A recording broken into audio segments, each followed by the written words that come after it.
নারীদের উন্নয়নে কাজ করার অঙ্গীকার নিয়ে যাত্রা শুরু করেছে বাংলাদেশ উইমেন্স ফোরাম ইউকে। এ উপলক্ষে রোববার অভিষেক ও ঈদ পুনর্মিলনী অনুষ্ঠিত হয়েছে বার্মিংহামে। আর তথ্য জানাচ্ছেন আমাদের সহকর্মী মোহাম্মদ আতিকুর রহমান।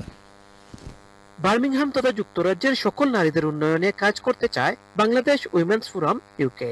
বিশেষ করে প্রশিক্ষণের মাধ্যমে নারীদের কর্মসংস্থান নিশ্চিত করে কমিউনিটির উন্নয়নে যাতে এ সকল নারীরা গুরুত্বপূর্ণ ভূমিকা রাখতে পারেন সে লক্ষ্যে কাজ শুরু করতে যাচ্ছে নবগঠিত এ সংগঠন।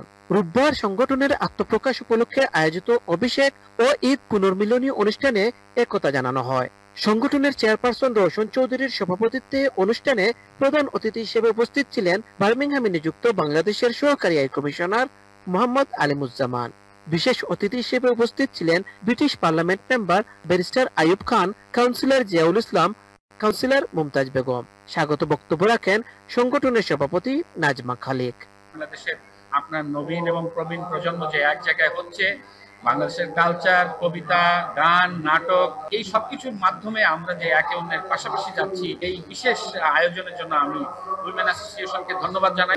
But from an MP's point of view, it's an honor to be here to talk about how this platform of the Bangladeshi Women's Forum can be a massive platform to help direct, shape and support our future generation. সংগঠনের সাধারণ সম্পাদক হাফিজা মুস্তফা ও নাবিল এ চৌধুরীর যৌথ সঞ্চালনায় এ সময় অন্যান্যের মাঝে বক্তব্য রাখেন Fazlur Rahman Chowdhury MBE, doctor M A খালিক, গোলাম মুস্তফা চৌধুরী, হাফিজা সিদ্দিক, মির্জা ফাতিমা খান, জলি রহমান, বেগম রশিদ সহ আরো অনেকে। বাংলাদেশ উইমেন্স ফোরামের এই উদ্দেশ্য হলো বাংলাদেশের মহিলারা যারা আছেন ওদের জন্য কাজ করার প্ল্যাটফর্ম করেছি।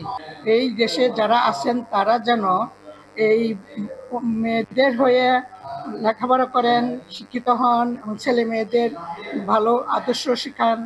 বার্মিংহাম থেকে Mohammad Atikur Rahman, channel S news.